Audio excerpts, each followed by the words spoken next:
गरीब किसान की दास्तां।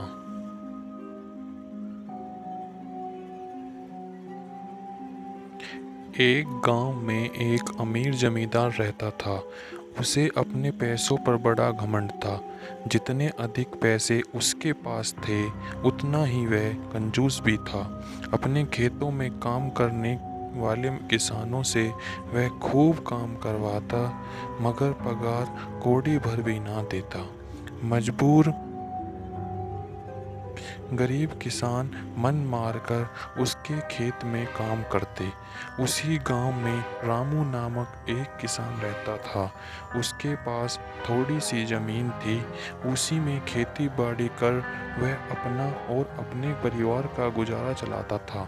रामू बड़ा मेहनती था। वह दिन भर अपने खेत में काम करता और अपनी मेहनत के दम पर इतनी फसल प्राप्त कर लेता कि अपने परिवार के लिए 2 वक्त की रोटी जुटा सके। गांव के बाकी किसानों के पास रामू के मुकाबले अधिक जमीनें थीं। वे रामू की मेहनत देखकर हैरान होते कि कैसे इतनी सी जमीन में वह इतनी फसल उगा लेता है। एक साल गांव में भयंकर सूखा पड़ा। बिना बारिश के खलियान सूखने लगे। गरीब किसानों के पास सिंचाई की कोई व्यवस्था न थी। वे सिंचाई के लिए बारिश पर ही निर्भर थे, इसलिए उनकी सारी फसल बर्बाद हो गई। रामू के साथ भी यही हुआ। अपने छोटे से खेत में वह किसी तरह अपने परिवार का पालन पोषण कर रहा था।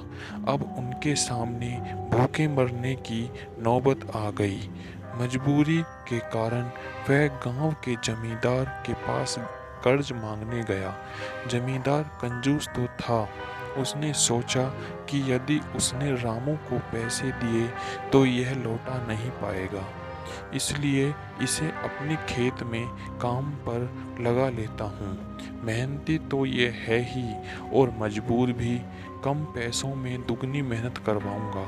उसने रामू से कहा, देख रामू, मैं तुझे कर्ज तो दे नहीं सकता, लेकिन तेरी इतनी मदद कर सकता हूँ कि तुझे अपने खेत में काम पर रख लूँ। तुझे महीने के 1000 रुपये दे दिया करूँगा। पर मालिक, दूसरे किसान तो 2000 पाते हैं। रामू बोला, करना है तो कर, वरना मेरे पास किसानों की कमी नहीं। जमींदार बोला। मजबूर रामू क्या करता, हामी भरकर घर लौट आया। अगले दिन से जमींदार के खेत में काम करने लगा। मेहनती तो वह था ही, वह खूब मेहनत और लगन से काम करता। उसने 4 महीने का काम 2 महीने में ही कर दिया। यह देख जमींदार बहुत खुश हुआ, लेकिन इसके मन में मक्कारी जाग उठी। उसने सोचा कि 4 महीने का काम तो इसने 2 ही महीने में कर दिया, क्यों ना इसे निकाल दूं। इससे मेरे 2 महीने के पैसे बच जाएंगे। उसने रामू को बुलाया और उसके 2 महीने के पैसे देकर कहा, रामू, यह ले तेरे पैसे, कल से मत आना। अब मुझे तेरी ज़रूरत नहीं। यह सुनकर रामू परेशान हो गया। बड़ी मुश्किल से उसका घर चल रहा था। अब अपने परिवार का भरण पोषण कैसे करे। वह जमींदार के सामने गिड़गिड़ाने लगा कि उसे काम से ना निकाले, लेकिन जमींदार ने उसकी एक न सुनी और उसे काम से निकाल दिया। रामू आंखों में आंसू लेकर घर लौटा। चिंता से रात भर उसे नींद नहीं आई। सुबह उठकर उसने फैसला किया कि वह फिर से जमींदार के पास जाएगा और उससे विनती करेगा कि उसे वापस काम पर रख ले। वह जमींदार के घर के सामने जाकर बैठ गया। सुबह उठकर जमींदार अपने घर से बाहर निकला तो रामू को घर के सामने बैठा हुआ देखा। उसने रामू से पूछा, क्या हुआ रामू, क्यों आया है। रामू जमींदार कि पैरों में गिर पड़ा और गिड़गिड़ाते हुए बोला, मुझ पर दया कीजिए मालिक, मुझे काम पर रख लीजिए, मेरा परिवार भूखा मर जाएगा। जमींदार ने उसकी एक न सुनी और उसे धक्के मार के वहां से निकाल दिया। रामू उस समय तो वहां से चला गया, लेकिन अगली सुबह फिर सेठ के घर के सामने जाकर बैठ गया। जमींदार ने उसे फिर बुरा भला कहकर भगा दिया। अब से रोज यही क्रम चलने लगा। रामू रोज जमींदार के घर के सामने जाकर बैठ जाता और जमींदार उसे भगा देता। पूरे गांव में इस बात की चर्चा होने लगी। सब जमींदार को भला बुरा कहने लगे। तंग आकर जमींदार ने सोचा कि क्यों ना कुछ दिन परिवार सहित दूसरे गांव चला जाऊं। मुझे घर पर ना देखकर रामू यहाँ आना बंद कर देगा।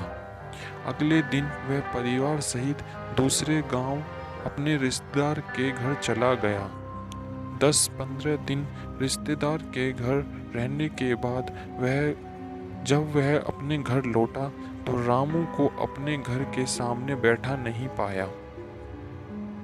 वह मन ही मन खुश हुआ कि चलो उससे पीछा छूटा, लेकिन वह चकित भी हुआ कि आखिर रामू ने आना बंद क्यों कर दिया।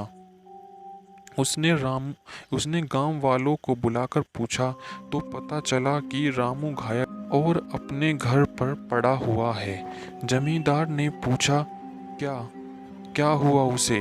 एक जमींदार ने कहा, मालिक, आप जब दूसरे गांव चले गए थे तब भी रामू आपके घर के सामने बैठा रहता था। एक दिन आपका घर खाली देखकर कुछ चोर चोरी करने के इरादे से आपके घर में घुसे, लेकिन वे रामू की नज़र में आ गए। रामू अपनी जान की परवाह ना कर उनसे उलझ गया और उन्हें भगा दिया। उनके बीच हुई हाथापाई के कारण रामू घायल हो गया। ये जानकर जमींदार को खुद पर शर्म आने लगी कि उसने रामू के साथ कितना बुरा किया, लेकिन इसके बाद भी रामू उसके घर चोरी होने से बचाने के लिए चोरों से उलझ गया। वह पछताने लगा। उसने रामू के घर जाने का फैसला किया। वह रामू के घर पहुंचा तो देखा कि रामू बड़ी दयनीय अवस्था में चारपाई पर पड़ा हुआ है। उसके बच्चे भूख से बिलख रहे हैं। यह देख जमींदार का दिल भर आया। उसने रामू से अपने किए की माफ़ी मांगी, उसका इलाज करवाया और ठीक होने के बाद अच्छी पगार के साथ उसे फिर से काम पर रख लिया। धन्यवाद।